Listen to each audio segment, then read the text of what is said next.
Hi friends, ఓం సాయిరామ్. బాబాగారి ఆశీస్సులు అందరిపైన ఉండాలని మనస్ఫూర్తిగా కోరుకుంటూ అందరూ కూడా సుఖంగా, సంతోషంగా, ఆరోగ్యంగా ఉండాలని, ఆ బాబాగారి ఆశీస్సులు అందరిపైన ఉండాలని చెప్పేసి మనస్ఫూర్తిగా కోరుకుంటున్నానండి. ఇక ఈరోజు వీడియోలో బాబాగారు ఏం చెప్పబోతున్నారు అంటే, ఇక బాబాగారు అయితే మనకు ఈరోజు ఒక మంచి సందేశాన్ని తీసుకొచ్చారండి. ఇక ఈరోజు వీడియోలో బాబాగారు ఏం చెప్తున్నారంటే, ఆలస్యం చేయకుండా తక్షణమే శివేన తాకమ్మ, ఈ మాఘ సోమవారం ఒక శుభవార్తని చెవిన పడుతుంది తల్లి అని చెప్పి బాబాగారు ఒక మంచి సందేశాన్ని మన కోసం అందిస్తున్నారండి. ఈరోజు మాఘ సోమవారం నాడు ఎవరైతే సాయి మీద నమ్మకంతో ఈరోజు శివయ్యని తాకుతారో వారి జీవితంలో, అది కూడా ఈ మాఘమాసంలో తప్పకుండా శుభవార్తని వింటారు అని చెప్పి బాబాగారు ఒక సందేశం తీసుకొచ్చారండి. ఆ సందేశం ఏంటో ఒక చిన్న కథ రూపంలో తెలుసుకుందాం. ఒక గ్రామంలో శివయ్య అనే ఒక యువకుడు అతని వీరయ్యతో కలిసి ఉండేవాడు. శివయ్య ఆ గ్రామంలో ఉన్న ఒక గురువు గారి దగ్గర విద్యను అభ్యసించిన తర్వాత వేదం నేర్చుకోవాలని అనుకుంటాడు. వీరయ్య ఒక చిత్రకారుడు. అతడు గీసిన చిత్రాలను అమ్మి జీవనం కొనసాగించేవాడు. అలా ఉండగా ఒకరోజు శివయ్య ఇలా అంటాడు, నేను వేదం నేర్చుకొని గొప్ప విద్యావంతుని అవుదామనుకుంటున్నాను. ఆ తర్వాత రాజుగారు కొలువులో మంచి ఉద్యోగాన్ని సంపాదించాలనుకుంటున్నాను అని వీరయ్యతో శివయ్య అనగానే, మంచి విద్యావంతుడు అవ్వాలని అనుకుంటే నాకు అంతకంటే ఇంకేం కావాలి? ఇంతకీ ఎక్కడ విద్యాభ్యాసం చేయాలనుకుంటున్నావు? ఏ గ్రామంలోనైనా లేదా ఇంకెక్కడికైనా వెళ్ళాలా? ఇంకా గురువు ఎవరని నిర్ణయించుకోలేదన్నా. నాకు విద్య ఎవరు నేర్పిస్తారో అన్నది తెలియదు. నువ్వే ఏదైనా సలహా ఇస్తావని వచ్చాను. నీకు తెలిసిన వారు ఎవరైనా ఉన్నారా అని అడుగుతాడు తమ్ముడు. అప్పుడు, నాకు నువ్వు అనుకున్న విద్యను నేర్పించే గురువు ఎవరు తెలియదు, కానీ నా స్నేహితుడు ఒకడు సూరయ్య ఇక్కడ దగ్గరలోనే వైద్య రంగంలో పనిచేస్తుంటాడు. అతని దగ్గరికి వెళ్ళి నేను పంపానని చెప్పి అతనైతే నీకు మంచి సలహా ఇస్తాడనుకుంటున్నాను. సరే, అయితే నేను రేపే అక్కడికి బయలుదేరుతాను. అలా సూరయ్య దగ్గరికి వెళ్తాడు శివయ్య. అక్కడికి వెళ్ళేసరికి అక్కడికి వచ్చిన రోగులను చూసి తగిన మందులు ఇస్తూ ఉంటాడు సూరయ్య. అయ్యా, నా పేరు శివయ్య, నేను వీరయ్య తమ్ముని. అన్నయ్య నీ దగ్గరికి పంపేదేనే వచ్చాను. అయితే సరే రా, ఇక్కడికి వచ్చి కూర్చో. నీతో మాట్లాడడానికి వచ్చే సమయం పడుతుంది. వీళ్ళని పంపిన తర్వాత మాట్లాడతాను, కాస్త వేచి ఉండండి అని అంటాడు సూరయ్య. అలాగేనండి, మీ పని పూర్తయ్యే వరకు నేను ఎదురు చూస్తాను. అలా ఆ విధంగా శివయ్యను ఒక పక్కన కూర్చొని వచ్చిన రోగులను అందరినీ పంపిస్తూ ఉంటాడు. వాళ్ళకి కావలసిన మందులు అందిస్తూ తగిన పైకం పుచ్చుకుంటూ ఉంటాడు. ఇదంతా గమనిస్తున్న శివయ్య చూస్తూ ఉండిపోతాడు. సూరయ్య శివయ్యతో ఇలా అంటాడు, నువ్వు ఇప్పుడు చెప్పు శివయ్య, ఎందుకు వచ్చావు? నా మిత్రుడు వీరయ్య ఎలా ఉన్నాడు? అసలు నిన్ను ఎందుకు పంపించాడు అని అడుగుతాడు. నేను వచ్చిన సంగతి పక్కన పెడితే, నేను చూస్తూ ఉండగానే మీ దగ్గరికి 3 రోగులు వచ్చారండి. దాదాపుగా ఆ 3 రోగులకు ఒకే రకమైన మందులు ఇచ్చారు. ఒక దగ్గర తక్కువ పైకం తీసుకొని మరొకరి దగ్గర ఎక్కువ పైకం తీసుకున్నారు. ఏమనుకోకపోతే దానికి తగిన కారణం నాకు చెప్పగలరా? ఇది చాలా సూక్ష్మమైనది శివయ్య. 3 మనుషులలో ముందు రోజు రాత్రి ఒక్కొక్కరు ఒక్కొక్క తిన్నారు. వాళ్ళ ఆర్థిక పరిస్థితులను బట్టి వాళ్ళ దగ్గర పైకం తీసుకున్నాడు తప్ప ఇంకే ఉద్దేశంతో కాదు. అది సరే కానీ, మీరు వచ్చిన సంగతి ఏంటో చెప్తారా? మీరు పేదల పట్ల చేస్తున్న పనికి నన్ను బాగా ఆకర్షితుడు చేసిందండి. ఇకపోతే నేను వేద విద్యను నేర్చుకోవాలని అనుకుంటున్నాను. సరైన గురువు కోసం వెతుకుతున్నాను. మీ దగ్గరికి వస్తే సరైన సలహా చెప్పగలనని అన్న చెబితేనే వచ్చాను. ఓహో, నీ దగ్గర వేద విద్య నేర్చుకోవాలని ఉందా? తనకు దగ్గరలో ఉన్న రంగా పట్టణానికి ఉత్తరాన విశ్వనాథం అనే ఒక గురువు వేద విద్యను ఎంతోమందికి నేర్పుతున్నారు. అక్కడ సరైన విద్య లభిస్తుందన్న నా అభిప్రాయం. నాకు కూడా విద్యను నేర్పిన గురువు ఆయన అనేక విద్యలు ప్రావీణ్యం ఉన్న గురువు అని సూరయ్య చెప్పగానే శివయ్య ఇలా అంటాడు, అయితే నేను వెంటనే రంగపట్టణానికి చేరుకోవాలి. ఆ గురువు గారి దగ్గర వెంటనే విద్యార్థిగా చేరుతాను. అలా సూరయ్య దగ్గర శివయ్య సెలవు తీసుకొని విశ్వనాథం దగ్గరికి బయలుదేరుతాడు. శివయ్య వెళ్ళే సమయానికి అందరూ భోజనం ముగించుకొని ఉంటారు. అక్కడ ఉన్న ఒక విద్యార్థితో శివయ్య ఇలా అడుగుతాడు, మీరు ఇక్కడికి వేద విద్యను నేర్చుకోవడానికి వచ్చాను. మీరే పేరేమిటి? గురువుగారు ఎప్పుడు వస్తారు అని అడుగుతాడు. నా పేరు శంకరయ్య, నేను కూడా ఇక్కడ వేద విద్యలను అభ్యసిస్తున్నాను. గురువుగారు అతిథికి భోజనం పెడుతున్నారు. వారికి పెట్టిన తర్వాత గురువుగారు కూడా తిని ఇక్కడికి వస్తాడు. అప్పటి వరకు వేచి ఉండు. అతిథికి భోజనం పెట్టడం ఏంటి అని అడుగుతాడు శివయ్య. గురువుగారు ప్రతిరోజు భోజనం చేయరు. అతిథి వచ్చే వరకు ఎంత సమయమైనా సరే వేచి చూస్తారు. ఆ తర్వాత మాత్రమే భోజనం చేస్తారు. అది ఎంత సమయమైనా వేచి చూస్తారు.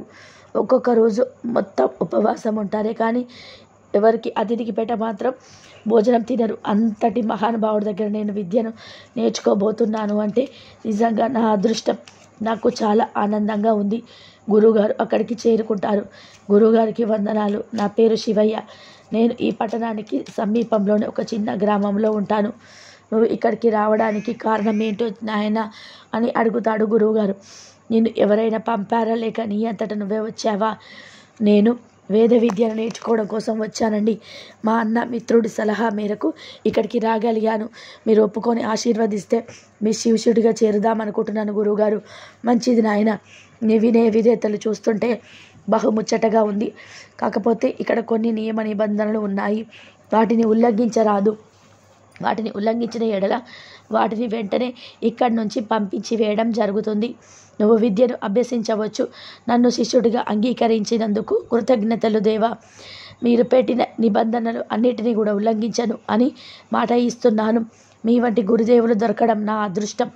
మరొక షరతు, నువ్వు విద్యను అభ్యసించే సమయంలో ఎట్టి పరిస్థితుల్లోనూ ఈ ఆశ్రమాన్ని వదిలి పట్టణం వెళ్ళరాదు. అలా శివయ్య గురువుగారు పెట్టిన షరతులన్నింటినీ కూడా అంగీకరించి తన విద్యాభ్యాసాన్ని మొదలు పెడతాడు. అతి తక్కువ కాలంలోనే చాలా చురుకైన విద్యార్థిగా పేరు తెచ్చుకుంటాడు. అలా ఒకరోజు వంట చెరుకు కోసం శిష్యులంతా కూడా అడవిలోకి వెళ్తారు. శివయ్య, శంకరయ్య ఇంకా కొంతమంది శిష్యులతో కలిసి వెళ్తూ ఉండగా ఇద్దరు శిష్యులు ఇలా మాట్లాడుకుంటారు. శంకరయ్య ఇంకొక శిష్యుడు, వాడు చూడరా వచ్చిన చాలా తక్కువ సమయంలోనే గురువుగారికి బాగా దగ్గరైపోయాడు. ఎన్ని రోజుల నుంచి మనమున్న అలా గురువుగారు ప్రాధాన్యత ఎక్కువగా ఇస్తున్నారు. ఇంతకుముందు నా స్థానాన్ని వారు నెమ్మదిగా ఆక్రమించాడు. అవునరా, నేను గమనిస్తున్నాను.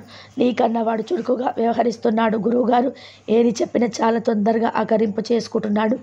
గురువుగారికి తొందరగా దగ్గరయ్యాడు. నేను వాడికంటే ఎంత చురుకైన వాడిని అయినా వాడికి ఇచ్చిన ప్రాధాన్యత గురువుగారు నాకు ఇవ్వటం లేదు. ఉండు, వీడికి తగిన బుద్ధి చెప్తాను, లేకపోతే నాకే అడ్డొస్తాడా? అలా శంకరయ్య శివయ్య దగ్గరికి వెళ్ళి, చూడు శివయ్య, అందరు ఒకే చోట వంట చెరుకు స్వీకరిస్తే ఎలాగా? కొంచెం ముందు వెళ్తే అక్కడ ఒక పొద ఉంది. అక్కడి నుండి తీసుకొనిరా, మేము ఇక్కడ నుండే తీసుకొస్తాము. అలా శంకరయ్య చెప్పిన విధానంగా శివయ్య వంట చెరుకు తీసుకొని రావడానికి ఆ పొదల దగ్గరికి వెళ్తాడు.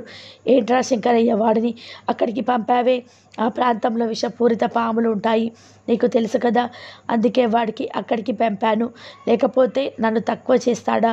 అందుకే వాడికి తగిన శాస్త్రి జరుగుతుంది. ఈ విషయం ఎవరికి చెప్పవద్దు. ఆ పాము కనుక కాటేస్తే చాలా ప్రమాదం కలదా. అతడు చనిపోతే అందుకే ఈ విషయం ఎవరికి చెప్పొద్దు అన్నాను. చస్తే చేస్తాడు. అలా ఆ విధంగా శంకరయ్య చెప్పినట్టుగా శివయ్య వంట చెరుకు కోసం విషపూరిత పాములు సంచరించే పాము కాటుకు గురి అవుతాడు. అక్కడ తోటి మిత్రులు శివయ్య గురువుగారి దగ్గర తీసుకెళ్తారు. శివయ్య ఎందుకు పాము సంచరించే ప్రాంతానికి వెళ్ళాడు, మీరు హెచ్చరించలేదా అని గురువుగారు వాళ్ళతో అంటాడు. ఇంకా గురువు పాము కాటు గురి అయిన ప్రదేశంలో విషానికి విరుగుడు మందు వేసి శివయ్యను కోలుకునేలా చేస్తాడు. నా ప్రాణాలు కాపాడిన గురువుగారికి నా కృతజ్ఞతలు. అలా కోలుకున్న తర్వాత మరుసటి రోజు విషయం చివరితో చెప్పి, శంకరయ్య నన్ను క్షమించరా శివయ్య, నాకు తెలిసి కూడా అటువైపు వెళ్లకుండా హెచ్చరించలేకపోయాను. అక్కడ కొన్ని రోజులు గడిచిపోయిన తర్వాత, ఏమిటి 2 రోజులు అవుతున్న ఒక్క అతిథి కూడా రాలేదే, ఈరోజు కూడా అతిథిని సేవించుకునే భాగ్యం లేదా? అలా చాలాసేపు వేచి ఉండారు గురువుగారు. అది దూరం నుండి గమనిస్తున్న శివయ్య శంకరయ్యతో ఇలా అంటాడు, ఈరోజు కూడా ఉపవాసం ఉండవలసి వస్తుందేమో శంకరయ్య. ఎందుకు చేయలేంరా, అతిథి మనమే తీసుకొని రాగలిగితే ఈరోజు గురువుగారి ఉపవాసం విరవింప చేయవచ్చు. ఇటుగా వెళ్ళే పాటసారి 2 రోజుల నుంచి ఎవరూ రావటం లేదు. పట్నం దాకా వెళితే ఎవరో ఒకరు మనకు దొరుకుతారు. వాళ్ళని అతిథిగా తీసుకొని రావడం ఒకటే మనకు మార్గం. విద్యాభ్యాసం జరుగుతున్న సమయంలో పట్టణం వెళ్ళకూడదని గురువుగారు విధించిన అంశ కదా. ఎలా వెళ్ళటం? అయితే గురువుగారికి ఈరోజు కూడా ఉపవాసం తప్పదు. 2 రోజుల నుంచి గురువుగారు ఉపవాసంతో ఉండడం నేను సహించలేకపోతున్నాను అంటాడు శివయ్య. ఇప్పుడు ఈ పట్టణం వరకు వెళ్ళి ఎవరో ఒకరి అతిథిగా తీసుకొని వస్తాను, కానీ పట్టణం నుంచి నేను అతిథిని తీసుకొస్తున్నట్టు ఎవరికి చెప్పను అని నాకు మాట ఇవ్వరా? అప్పుడు శంకరయ్య, సాయి అని నువ్వు వేరే వెళ్ళిరా, నువ్వు ఎవరికి ఈ విషయం చెప్పనని మాట ఇస్తున్నాను, ఇక వెళ్ళు. అలా పట్నం వెళ్ళడం నిబంధనల ప్రకారం తప్పైనా గురువుగారు 2 రోజుల నుంచి ఉపవాసం ఉండడం సహించలేక పట్టణం వెళ్ళి అతిథిని తీసుకొని వచ్చి గురువుగారు ఉపవాసం విరమింపచేస్తాడు. అదృష్టవశాత్తు ఈ విషయం ఎవరికీ తెలియదు. ఎటువంటి ఆటంకం లేకుండా కొనసాగుతూ ఉంటుంది. అలా మళ్ళీ కొన్ని రోజుల తర్వాత మరలా ఒక రోజు, ఏంట్రా అతిథులు విచ్చేసి ఇప్పటికే 3 రోజులు అవుతుంది, ఇంతవరకు ఎవరూ రాలేదు, అతిథులకు పెట్టకుండా గురువుగారు భోజనం చేసేటట్టు లేరు, ఏం చేయాలి అర్థం కావటం లేదు. నువ్వు పట్నం వెళ్ళి అతిథిని తీసుకురావడానికి మాత్రం వెళ్ళవద్దు, ఎందుకంటే ఈ పట్నం వెళ్ళే దారిలో గురువుగారికి తెలిసిన వాళ్ళు చాలామంది ఉన్నారు. వాళ్ళు గనక నువ్వు వెళ్ళినట్టు చెబితే ఇక నీ విద్య ఈ రోజుతో ముగిసినట్టే అని శంకరయ్య అంటాడు. నాకు ఏం చేయాలో పాలుపోవటం లేదు అని శివయ్య అంటాడు. వెంటనే నాకు ఒక ఉపాయం తట్టింది అని, ఆ ఉపాయం ఎవరికి చెప్పరంటే నీతో చెప్తాను. నువ్వు ఇంతకుముందు పట్టణం వెళ్ళి అతిథిని తీసుకొచ్చినప్పుడు నేను ఎవరికైనా చెప్పానా అని అంటాడు శంకరయ్య. గురువుగారు, ఇన్ని రోజులు ఉపవాసం ఉంటే నాకు బాధగా ఉందిరా. అయితే ఒక విషయం చెప్తాను విను. నేను ఇటుగా వెళ్ళి అతిథిగా మారువేషం వేసుకొని వస్తాను. నువ్వు నన్ను తీసుకొని వెళ్ళి గురువుగారికి అతిథిగా పరిచయం చెయ్యి. ఈ విధంగా మాట్లాడుకొని నేను భోజనం చేసిన తర్వాత గురువుగారు కూడా భోజనం చేస్తారు. అలా శివయ్య అతిథిగా మారువేషంలో గురువుగారి దగ్గరికి వస్తాడు. ఆ శివయ్యను శంకరయ్య గురువుగారి వద్దకు తీసుకెళ్తాడు. అతిథి దేవో భవ, అయ్యా మీరు విచ్చేయడం మా అదృష్టం, రండి దయచేయండి, కాళ్ళు చేతులు కడుక్కోండి. అలా అతిథి రూపంలో ఉన్న శివయ్య గురువుగారు పెట్టిన భోజనం చేస్తాడు. ఆ తర్వాత గురువుగారు కూడా భోజనం చేస్తాడు. ఇక్కడ శివయ్య బయలుదేరడానికి సిద్ధమవుతాడు. ఈ తమలపాకును ఒక్కళ్ళు తీసుకోండి, అరుగుదలకు బాగా పనిచేస్తుంది. అలా గురువుగారు తమలపాకు ఇచ్చే సమయంలో అనుకోకుండా శివయ్య పెట్టుకున్న మీసం ఊడి కింద పడబోతుంది. అది గమనించిన గురువుగారు కోపోద్రిక్తుడై, ఎంత పాపానికి ఒదికట్టావురా, ఈ గురువునే మోసం చేస్తావా, ఎన్నో సంవత్సరాల నుంచి కొనసాగుతున్న నా వ్రతానికి భంగం కల్పిస్తావా, ఇక శరీరంతో నేను ఉండలేను, వెంటనే నేను ప్రాయోపవేశం చేసి ప్రాణాలను అర్పిస్తాను, వెంటనే నా ప్రాయోపవేశానికి ఏర్పాటు చేయండి గురువుగారు, నేను చేసిన తప్పుకి అంతటి పెద్ద శిక్ష వేయకండి, కావాలంటే నన్ను శిక్షించండి, మీరు ఈ పని ఎంత మాత్రం చేయకండి, నన్ను క్షమించండి, నన్ను శిక్షించండి గురువుగారు అంటూ కాళ్ళ మీద పడతాడు శివయ్య. అప్పుడు శంకరయ్య కూడా ఇలా అంటాడు, అవును గురువుగారు, మీరు 3 రోజులుగా పచ్చి ముద్ద తినకపోవడంతో చివరిగా ఈ పని చేయవలసి వచ్చింది. మీ వ్రతభంగం కలిగించే ఉద్దేశం ఏమాత్రం అతడికి లేదు. దయచేసి మీరు ఈ ప్రాయోపవేశాన్ని విరమింప చేసుకోండి. అలా కొంతసేపటికి శాంతించిన గురువుగారు, నీ గురువు ఉపవాసంతో ఉండడం చూసి సహించలేకపోవడం నీ గొప్ప మనసు, కానీ నేను ఒక్కసారి అన్న మాటను వెనక్కి తీసుకోలేను. ప్రాయోపవేశం చేసి నా ప్రాణాలను తెగించక తప్పదు. నా ఒక్కడి తప్పు వలన ఈ వంటి గురువు మిగతా శిష్యులు కోల్పోవడం నాకు ఇష్టం లేదు గురువుగారు, సహించలేకపోతున్నాను. గురువుగారు దయచేసి మీరు తగిన తరుణోపాయం తెలియచేయండి.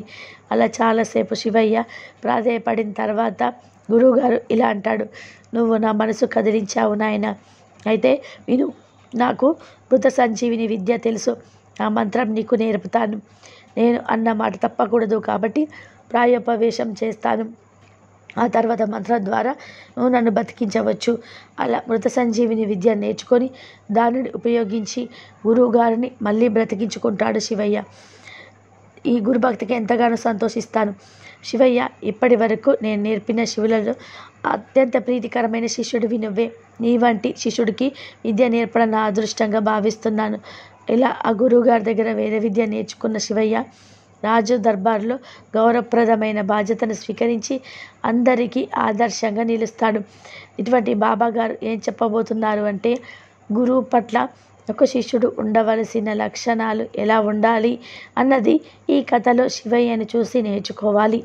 మన గురువు ముందు అంటే మన సాయినాథుడి ముందు ఏ విధంగా మన సమస్యలను చెప్పుకుంటూ ఉన్నామో అలాగే ఆ సమస్యలు తీరకపోతే బాబా గారి ముందు మన ఆవేదన వ్యక్తం చేసుకుంటూ ఎందుకో మన కష్టాలు ఇంకా తీరటం లేదని చెప్పి బాబా గారితో వేడుకుంటుంటాం. కానీ ఒక్కటి మాత్రం గుర్తుపెట్టుకోవాలి, మనం మన గురువు పట్ల ఏ విధంగా ప్రవర్తిస్తున్నామో ఒక్కసారి ఆ గురువు పాదాలు పట్టుకుంటే జీవితకాలం ఆ గురువు మన చేతిని వదలడు. ఎందుకంటే ఆ గురువుకి శిష్యుడికి ఎన్నో జన్మల సంబంధం కలిగి ఉంటుంది. ఆ సంబంధమే జీవితంలో ఎలాంటి కష్టాలున్నా కూడా పోగొడుతుంది. మన గురువు మన చుట్టూ ఉండి మన సమస్యను తీరుస్తూ ఉంటాడు. కాబట్టి మనం ఎప్పుడు కూడా సాయినాథుని నమ్ముకున్నాం. సాయి మీద శ్రద్ధ సబూరితో మనసుని ఆధీనంలో ఉంచుకొని ఎలాంటి తప్పులు చేయకుండా క్రమశిక్షణతో మెదలాలన్నదే సాయి యొక్క ఆలోచన. మరి ఈరోజు బాబా గారు అందించిన ఇంత గొప్ప సందేశాన్ని ప్రతి ఒక్కరికి అందేలాగా షేర్ చేయండి, లైక్ చేయండి. మరొక మంచి వీడియోతో మీ ముందు ఉంటాను. అంతవరకు సెలవు. సర్వే జన సుఖినో భవంతు. సర్వం శ్రీ సాయినాథ్ అర్పణమస్తు. అందరూ బాగుండాలి, అందరిలో మనం ఉండాలి. బాబా గారి ఆశీస్సులు అందరిపైన ఉండాలి.